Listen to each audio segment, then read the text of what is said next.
Hello बच्चों, I am Ashima Thakur, wisdom classes. ठीक है, चलिए तो आज हम लोग स्टार्ट करते हैं 11th क्लास का chapter cell the unit of life. देखिए बच्चों, ये जो हम लोग चैप्टर पढ़ेंगे इसमें हम लोग कंप्लीट साइटोलॉजी वाला जो पोर्शन है उसको कवर करेंगे।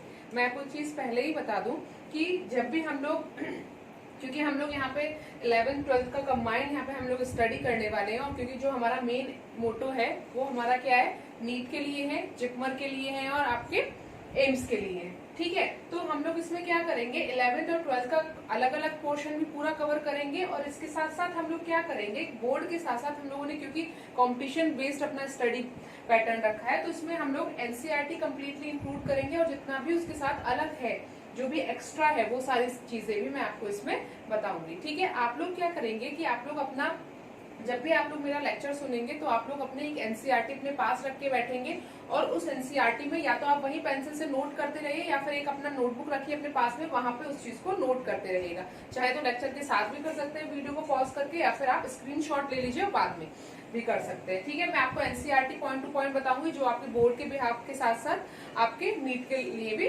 बहुत ज्यादा जरूरी है। ठीक है, और जहां मुझे लगेगा कि यहाँ पे हमें नीट से जो हमारे नीट के लेवल से ही बहुत ज्यादा जरूरी है और एनसीईआरटी से थोड़ा सा बियॉन्ड अलग पूछा जाता है, तो वो चीजें मैं सारी आपको इसमें कवर कराऊंगी। यहाँ पे जितनी भी एनसीईआरटी की स्लाइड्स हैं उसमें सब में नीचे आपको एनसीईआरटी का आपको लोगो मिलेगा। ठीक है, तो आप समझ जाएंगे, आप लोग अपने एनसीईआरटी पास में रखिएगा। चलिए, और एक चीज और बच्चों, जब भी हम लोग कोई टॉपिक पढ़ते हैं, जब भी हम लोग कोई चीज पढ़ते हैं तो हमें सिर्फ उसको इसलिए नहीं पढ़ लेना चाहिए कि बुक में दिया हुआ है, कॉम्पिटिशन में है, नहीं, हम थोड़ा सा इंटरेस्ट लेके पढ़ेंगे कि हम इस चीज को अगर पढ़ रहे हैं तो ये हमारी लाइफ में कहाँ से इन्वॉल्व है हमारी लाइफ में, और कैसे हमारी लाइफ में कम्प्लीटली इसका रोल प्ले कर रही है। दूसरी चीज ये कि हम लोग पढ़ने के बाद इससे क्या क्या चीजें गेन करेंगे। हम लोग जो पढ़ते हैं किसी चीज को, तो अगर उसको हम अपने डेली लाइफ से जोड़ के पढ़ें, डेली लाइफ में इन्वॉल्व कर ले, तो वो चीजें ज्यादा इंटरेस्टिंग हो जाती है और ज्यादा फिर हमें समझ में आता है।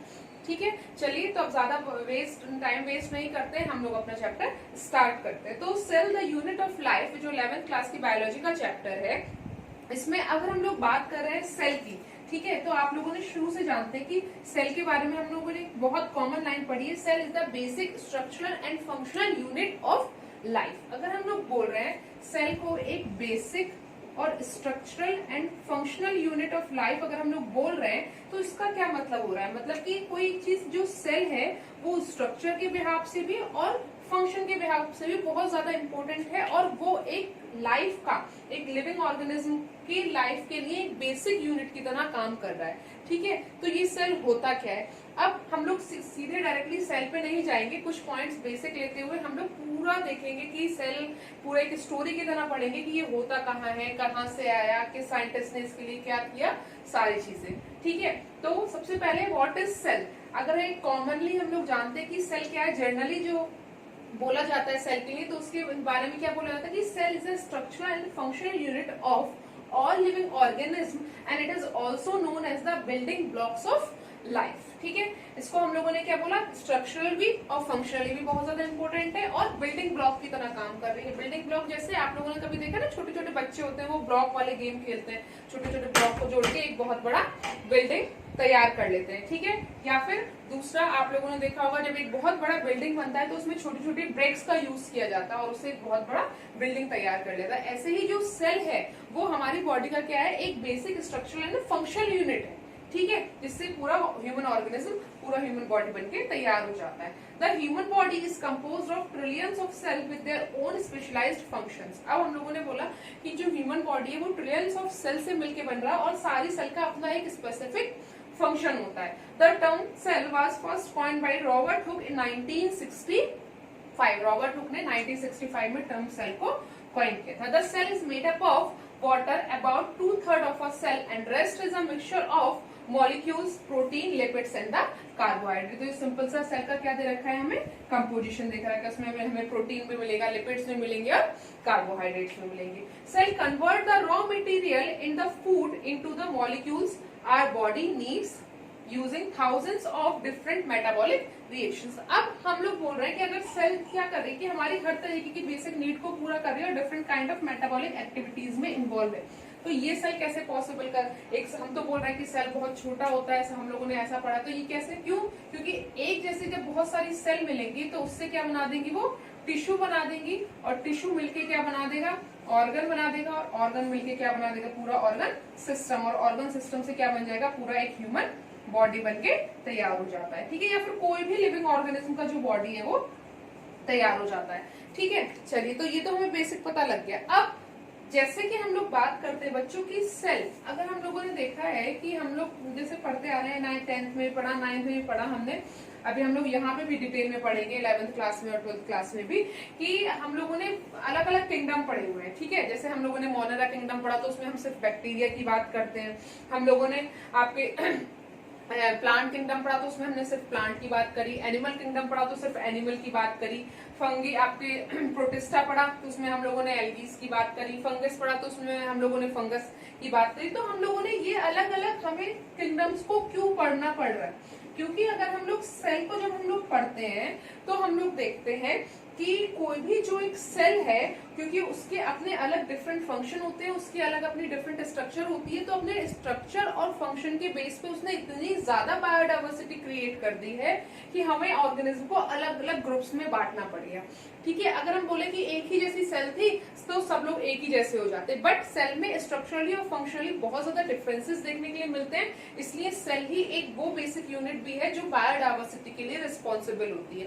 क्योंकि अगर सारी सेल एक जैसी हो जाती तो हमें बायोडाइवर्सिटी देखने के लिए नहीं मिलती। बायोडाइवर्सिटी समझते हैं बच्चों, बायोडाइवर्सिटी जैसे आप अपने सराउंडिंग में देख रहे हैं कि different kind of living organism है, एक छोटी सी चींटी से लेके एक बड़ा ह्यूमन बीइंग तक, अलग अलग सबके बॉडी पार्ट्स हैं, अलग अलग सबके फंक्शन है। बर्ड्स स्काई में रहती हैं, एक्वाटिक एनिमल्स अलग होते हैं, रेप्टाइल्स जो रैंक के चलते हैं वो अलग होते हैं, हम ह्यूमन बीइंग अलग हैं, ठीक है। तो ये सारी चीजें आप देखो, यहाँ पे बच्चों क्या दिया हुआ है कि आर की अलग एक टाइप का किंगडम दिया हुआ है। अभी तक जो हमारे पास डिस्कवर है वो हमारे पास 5 ही किंगडम डिस्कवर है, बट जो नया किंगडम है उसको हम लोग आर की किंगडम को अलग करने का सोचा जा रहा है, बट अभी ये कंफर्म नहीं हुआ है, बस मैंने आपको समझाने के लिए यहाँ पे स्लाइड को दिखाया हुआ है, ठीक है। बेसिक अभी हमारे 5 ही किंगडम्स है जिसको हम लोगों ने सेलुलर एक्टिविटी और फंक्शन के हिसाब से रखा हुआ है, ठीक है। तो हमें पता लग गया कि सेल सिर्फ स्ट्रक्चरल फंक्शनल यूनिट नहीं, डाइवर्सिटी के लिए भी एक बेसिक यूनिट है, ठीक है। अब लिविंग ऑर्गेनिज्म हो चाहे नॉन लिविंग ऑर्गेनिज्म हो, सब में सेलुलर एक्टिविटीज हमें देखने के लिए मिलती है।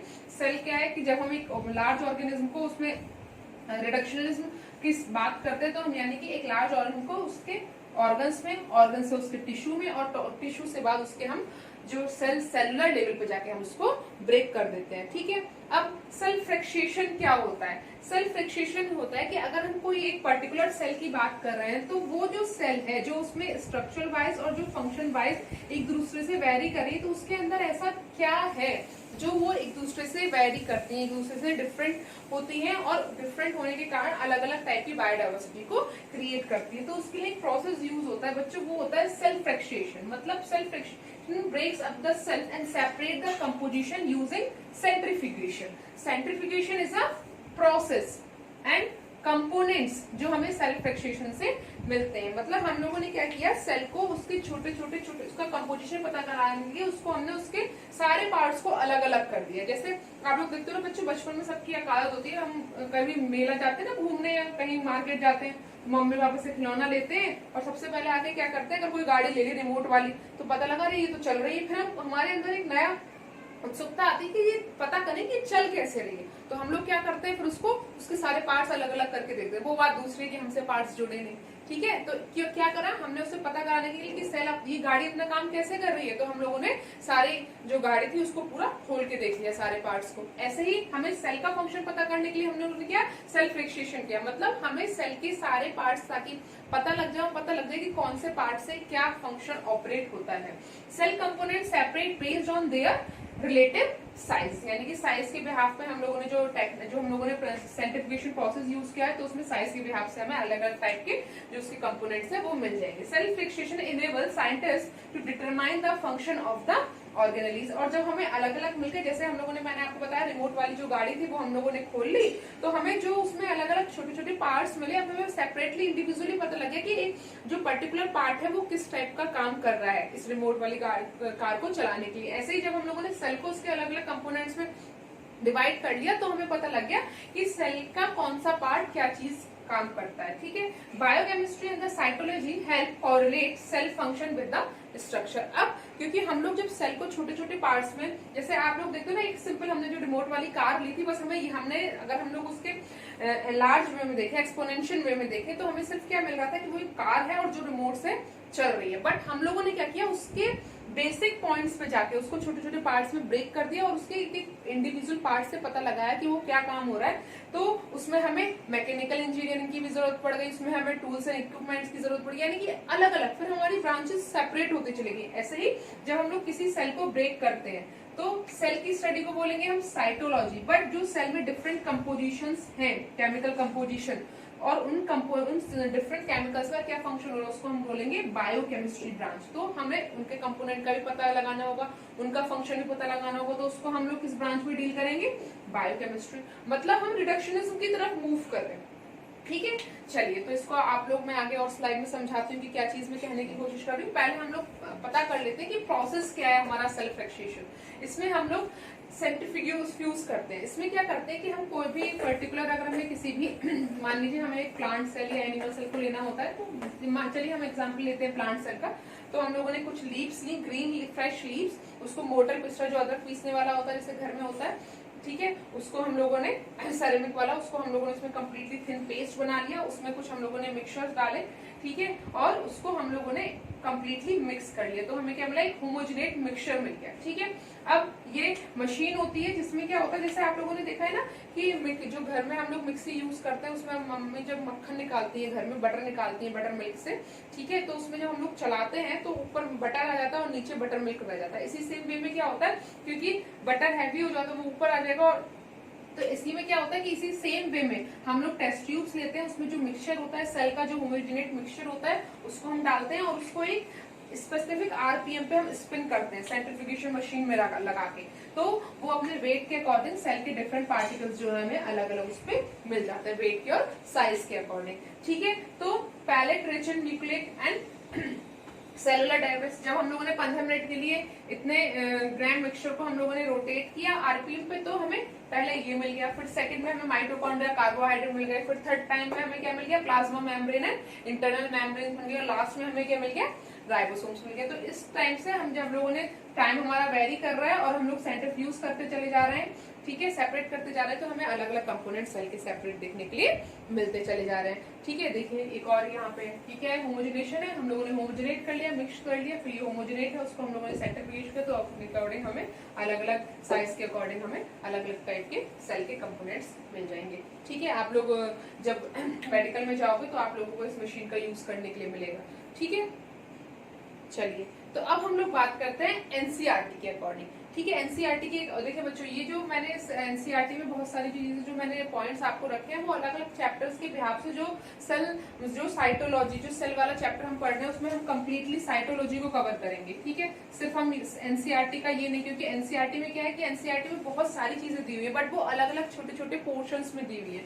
तो हम लोग मैंने क्या किया है, यहाँ पे हम लोगों ने सारे चैप्टर्स से जो भी साइटोलॉजी से कोरिलेट कर रहा है उसको मैंने यहाँ पे लाके रख लिया है, और उसको मैं आपको एक साथ बना रही हूँ। आपको टेंशन लेने की जरूरत नहीं कि हमें इस चैप्टर में नहीं मिल रहा है, नहीं, आपकी कंप्लीट एनसीईआरटी का है, और वो आप कहीं ना कहीं, क्योंकि एनसीईआरटी में छोटे छोटे पार्ट्स में है, तो आप कहीं ना कहीं उसको पढ़ोगे, तो आपको मैंने यहाँ पे एक साथ कोरिलेट करके समझाने के लिए एक साथ उस कंटेंट को उस चैप्टर में डाला है, इसलिए मैंने उस टॉपिक को नाम दिया साइटोलॉजी। में हम पूरे चैप्टर जो है, जैसे आपके कुछ बायोमोलिक्यूल्स के बारे में बात करेंगे, इसमें हम लोग आपके जो सेल मेम्ब्रेन के फंक्शन होते हैं उसके बारे में पूरी बात करेंगे, और सेल मेम्ब्रेन में जो इन एंड आउट और ट्रांसपोर्टिंग जो सिस्टम होता है उसके बारे में भी हम लोग बात करेंगे, ठीक है। और फिजियोलॉजी की भी बहुत सारी चीजें हम इसमें इंक्लूड, तो बायोलॉजी की जितनी भी ब्रांच जो साइटोलॉजी से कोरिलेट करती हैं वो हम सारी इसमें इंक्लूड करके आपको बताऊंगी, ठीक है, जो साइटोलॉजी से कोरिलेट कर रहा है सिर्फ वो, ठीक है। चलिए, तो हम लोग ये बात करते हैं, this approach enables us to describe the various process, यानी कि जो साइटोलॉजी है वो हमें क्या करे, डिफरेंट काइंड ऑफ प्रोसेस के लिए इन मॉलिकुलर टर्म्स, यानी कि जब हम लोगों ने सेल फ्रैक्शनेशन किया था तो हमें, क्योंकि सेल के कंपोनेंट अलग अलग मिल गए थे, तो उसने हमें क्या किया, मॉलिकुलर बेसिस पे जाके हमें सेल को स्टडी करने के लिए इजी बना दिया था। Approach is established bye analysing of living tissue for elements and compound, it will tell us what types of organic compounds are present in the living organism।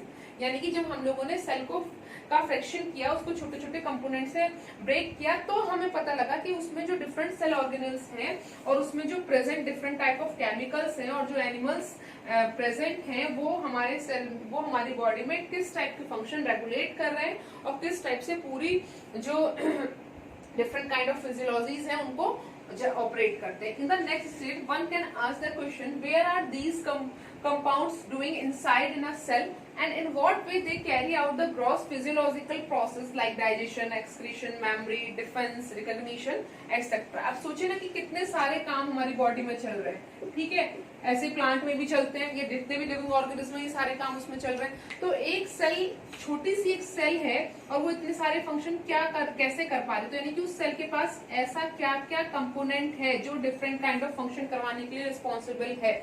तो हम लोगों ने सेल का फ्रैक्शन किया और उसको मॉलिक्यूलर जेनेटिक लेवल पे जाके स्टडी किया, ठीक है. In other words we can answer the question what is the molecular basis of physiological process. से हमें ये भी पता लग गया कि जो different kind of physiological process हो रहे हैं उसमें मॉलिक्यूलर बायोलॉजी कैसे इंक्लूड है और कैसे वो उसको ऑपरेट कराती है, ठीक है बच्चों. It can also explain the abnormal process that occur during any disease condition. यानी कि इससे हमें ये भी पता लग जाएगा कि अगर किस बॉडी में कहीं ना कहीं कुछ एबनॉर्मेलिटी है तो वो कहाँ पे जाके वो डिजीज के लिए जो रिस्पॉन्सिबल है वो क्या चीज है सेल में जो प्रॉपर फंक्शन नहीं कर रही. सेल का ऐसा कौन सा केमिकल है या सेल का ऐसा कौन सा सेल ऑर्गेनल है जो प्रॉपर फंक्शन नहीं कर रहा है जिससे बॉडी में कुछ एबनॉर्मेलिटी और डिजीज क्रिएट हो रही है. This physiochemical approach to study and understand living organisms called the reductionist biology. बहुत इंपॉर्टेंट पॉइंट है बच्चों, यानी कि किसी भी सेल को तोड़ना, उसको छोटे छोटे कंपोनेंट्स में उसको ब्रेक करना और उसके फिजियोकेमिकल और जेनेटिकल और मॉलिक्यूलर लेवल पे जाके उसको स्टडी करना is known as reductionist biology. जैसे कि अगर मैं बच्चों आपको बात करूं, अगर कोई सोशियोलॉजी वाला है, अगर कोई ज्योग्राफी वाला है, ठीक है, तो वो क्या बात करेगा आपके सराउंड में जो इकोलॉजी है, कैसी ज्योग्राफी है, कैसा एनवायरमेंट है उसके बारे में. कोई साइकोलॉजी वाला है तो किसी की साइकोलॉजी, सोचने का तरीका कैसा है, किसी का थॉट कैसे है, किसी के क्या आपके एडवाइस है, इस बारे में बात करेगा. लेकिन जो अगर हम लोग बात करें किसी भी सेल के बारे में रिडक्शनिस्ट बायोलॉजी, यानी कि अगर हम लोग सिंपल, हमने बायोलॉजी पढ़ी, बायोलॉजी का एक ब्रांच था साइटोलॉजी जिसमें हम लोगों ने सेल के बारे में पढ़ा, पर जब हमने उस सेल को छोटे छोटे पार्ट्स में ब्रेक किया तो हमें उसमें क्या फिजियोकेमिकल चेंजेस हो रहे हैं, उसमें क्या जेनेटिक लेवल पे चेंजेस हो रहे हैं, उसमें क्या मॉलिक्यूलर लेवल की बातें हो रही हैं, यानी कि हमने उसको और एक बड़े लेवल से छोटे छोटे पार्ट्स में लाके ब्रेक किया और फिर हमने उसको स्टडी किया. उसी को हम बोलते हैं reductionist biology. That means this physiochemical approach to study and understand the living organism is called the reductionist biology. The concept and the techniques of physics and chemistry are also applied to understand the biology. ठीक है, तो यानी कि हमें हमारे इसमें जितनी भी फिजिक्स और केमिस्ट्री की भी जो भी अप्रोच अप्लाई होती है वो सारी हम लोगों ने इसमें स्टडी की थी. जैसे कि मैंने आपको बताया था कि हम लोगों ने एक रिमोट वाली कार लेके आते थे, हम बचपन में उसको हम देखते थे, तो हम लोगों ने उसको स्टडी करने के लिए क्या किया, हम लोगों ने उसके सारे पार्ट्स को अलग कर दिया. सारे पार्ट्स को अलग करके हमने कुछ आपके टूल्स का यूज किया, प्लायर का यूज किया होगा, ठीक है, और भी कुछ जो रिंग्स होती हैं, रेंचेस होती हैं, उनका यूज किया उसको ओपन करने के लिए. फिर उसके बाद हम लोगों ने क्या किया, फिर उसमें हमने देखा कि कहाँ पे कैसी फिजिक्स, कहाँ पे कैसा प्रेशर लग रहा है, कहाँ पे कैसा फोर्स लग रहा है, एनर्जी कहाँ से आ रही है, कैसे सिग्नल जो रिमोट से सिग्नल है वो उसको पकड़ रहा है. तो यानी कि हमने कितनी सारी ब्रांचेस में, पहले सिंपल क्या था, एक कार थी, रिमोट से हम चला रहे थे, अगर जब हमने उसको फ्रैक्शन किया तो हमें फिर डिफरेंट ब्रांचेस से डील करना पड़ा. ऐसे ही हम सेल को ब्रेक करते हैं तो हमें उसके डिफरेंट ब्रांचेस से डील करना पड़ता है. ठीक है, तो ये कुछ ओवरलैप्स है, यानी कि बायोलॉजी है उसको केमिस्ट्री और फिजिक्स के लेवल पे भी जाके हम पता लगाएंगे. अगर हम रिडक्शनिज्म के बारे में और एक्सपोनेंशियल, यानी कि एक बायोलॉजी से जो ऑर्गेनिज्म रहा उसकी साइकोलॉजी कैसी है, फिर उसने बड़े लेवल पे उसके चारों तरफ एनवायरमेंट कैसा है और वो किस टाइप के कल्चर को अडेप्ट कर रहा है, यानी कि एक बड़े लेवल पे हम लोग स्टडी कर रहे हैं. तो यहाँ एक्सपेंशन हो रहा है और यहाँ रिडक्शन हो रहा है. ठीक है, तो ये कुछ ओवरलैपिंग से साइंटिस्ट की स्टडी की. जैसे अगर हम लोग बात करते हैं, देखो एक मिनट रुको, मैं इसको हटा देती हूँ बच्चों. ठीक है, इंटरेस्ट लेके पढ़िएगा बच्चों और स्टोरी की तरह सुनते जाइए.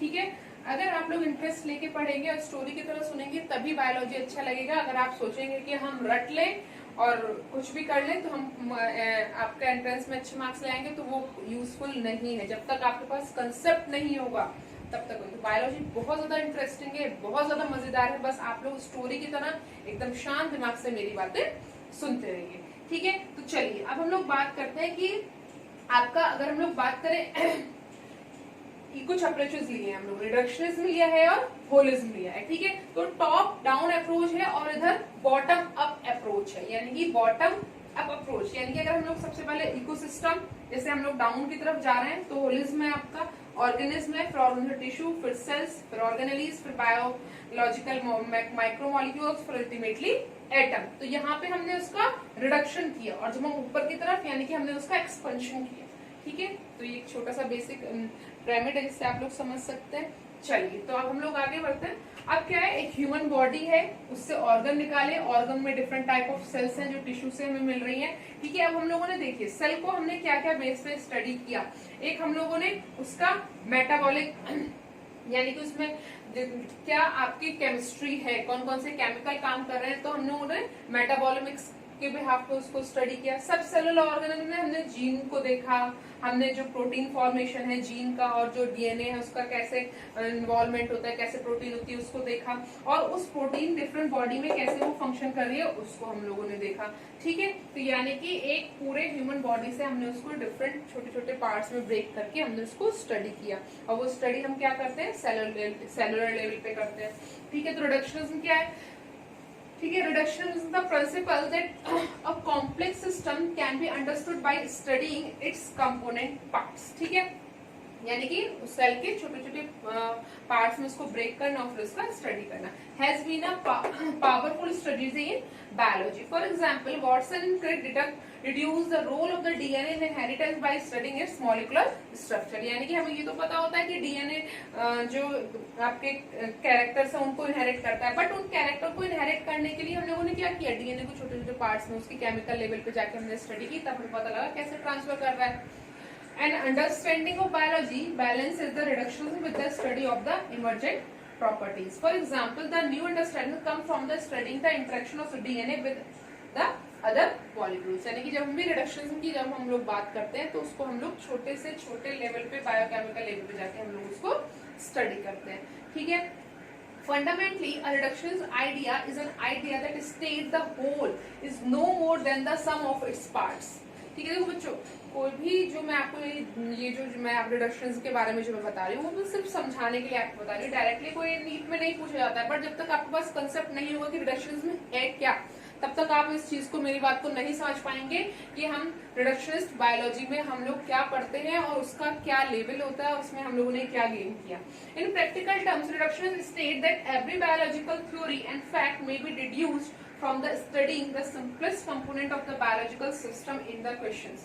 यानी कि अगर हम लोग रिडक्शन बायोलॉजी की तरफ मूव करेंगे तो हम देखेंगे कि अगर हम लोग सेल के एक छोटे से छोटे फंक्शन को देखेंगे तो हमें सामने क्वेश्चन मार्क आता है कि ये फंक्शन हो कैसा रहा है। एक छोटा सा सेल ऑर्गेनेल है, अगर हम माइटोकॉन्ड्रिया को बोलते हैं जो एक सेल ऑर्गेनेल है, ये पावर हाउस है, तो कैसे पावर हाउस की तरह काम कर रहा है, यानी कि हम उसकी केमिकल लेवल पे जाके और फिर उसकी फिजियोलॉजी के लेवल पे जाके हम पता करेंगे कि वो क्या काम कर रहा है, कैसे एनर्जी सोर्स की तरह काम कर रहा है। This would mean that if we were to know perfectly the traits of every biological molecule in an organism, for example, we would be able to predict the behavior of organism they compose। यानी कि हम लोगों ने जो different cell organelles है उनको chemical level पे जाके उनका बिहेवियर पता लगा और मॉलिक्यूलर लेवल पे जाके उनका बिहेवियर पता किया, तो इससे हमें पता लगा कि वो छोटा सा छोटा केमिकल कंपोनेंट आपकी सेल को कैसे ऑर्गेनाइज कर रहा है। इसलिए reduction of the biology to chemistry, इसलिए हमने उसका रिडक्शनिज्म किया, यानी कि बायोलॉजी को हमने उसको उसकी केमिस्ट्री में डिवाइड किया, ठीक है। अब चलिए फिर हम लोग अब साइकोलॉजी के बारे में थोड़ी सी बातें पता लगते हैं। आई थिंक आपको रिडक्शन बायोलॉजी समझ में आ गया होगा। Definition, the psychology is the study of the cell, ठीक है। Introduction, a cell is the basic structural functional and biological unit of living organism, इसको आप जान चुके हैं। Tissue that form the part of the body consist entirely of cells and extra cellular matrix elaborated by the cells. ये जो slide है बच्चों आपके 12th क्लास के नोट्स के लिए बहुत ज्यादा इंपॉर्टेंट है, जिसको आप लोग इसको नोट कर सकते हैं, ठीक है। Cells can exist independently while none of their constituents can. जो सेल है वो इंडिपेंडेंटली सर्वाइव कर सकते हैं, बट उसके जो अलग अलग कॉन्स्टिट्यूएंट्स है वो नहीं कर सकते, वो सेल के संग ही कंबाइन करके आपके फंक्शन को शो करेंगे। Most mammalian cells are microscopic with bacteria being less than 1 μm while the avian it measures several centimeters, ठीक है। and the term psychology given by heart beat बहुत इंपॉर्टेंट है, जो आपके नीट में पूछा जाता है और 12th बोर्ड में 1 मार्क का क्वेश्चन आता है। ठीक है, चलिए आगे मूव करते हैं। अब बच्चों ये कुछ हिस्ट्री के बारे में कि सेल को किसने डिस्कवर किया, सेल से रिलेटेड डिस्कवरीज है, ये आपके नीट के एग्जाम में पूछी जाती है और 12th के बिहाफ से बहुत ज्यादा इंपॉर्टेंट है। इसमें कुछ ज्यादा समझने के लिए नहीं, बस ये चीजें आपको याद रखनी है। ठीक है, और देखिए बच्चों, अगर आप सोचें कि हम जितनी भी डिस्कवरीज है सारी एक बार में पूरी बायोलॉजी एक साथ याद कर लेंगे, नहीं, तो वो पॉसिबल नहीं है। आप लोग चैप्टर के संग संग जो कोरिलेटेड डिस्कवरीज है उसको याद करते हुए चलिएगा, वो आपके लिए ज्यादा है, सो दिमाग में रखिए। 102 बार पढ़ेंगे, 3-4 बार पढ़ेंगे तो आपको याद हो जाएगा। ठीक है, आप ऐसा भी कर सकते हैं कि आप एक चैप्टर में जितनी भी आपको डिस्कवरीज और साइंटिस्ट के नाम मिलते हैं आप एक पेपर पे लिखिए और उसको अपने रूम में कहीं भी लगा लीजिए, निकलते बढ़ते उसको देखते रहिए। परेशान होकर नहीं याद करना है, हाथ रख के बैठ के याद नहीं करना है कि नहीं आज हम हिल के बैठ के क्लास में पढ़ रहे हैं कि अभी हम याद करेंगे, नहीं, ऐसे नहीं याद करना है। हम लोग को उसको अपनी आदत में बना लेना है। ठीक है, घर में कहीं भी जहां भी आप डेली जाते हो, कहीं खड़े होकर ब्रश करते हैं ना बेसिन की, तो वहां लगा लीजिए, रोज एक बार देखेंगे जब भी ब्रश करने जाएंगे तो आपके दिमाग में वो चीजें सेट हो जाएंगी, रटने की हमें जरूरत ही नहीं पड़ेगी। ठीक है, हम उसको फील करने लगेंगे फिर धीरे धीरे। ओके, चलिए, father of cytology Robert Hooke, author of the micrographia book, एक वन इंग्लिश साइंटिस्ट। ठीक है, father of modern cytology Swanson, author of the cell book. Indian cytologist कौन थे? A.K. Sharma. The term cytogenetics coined by H.J. Muller. Cell theory was given by Sheldon and Schwann. Cell theory was extended by Rudolf Virchow.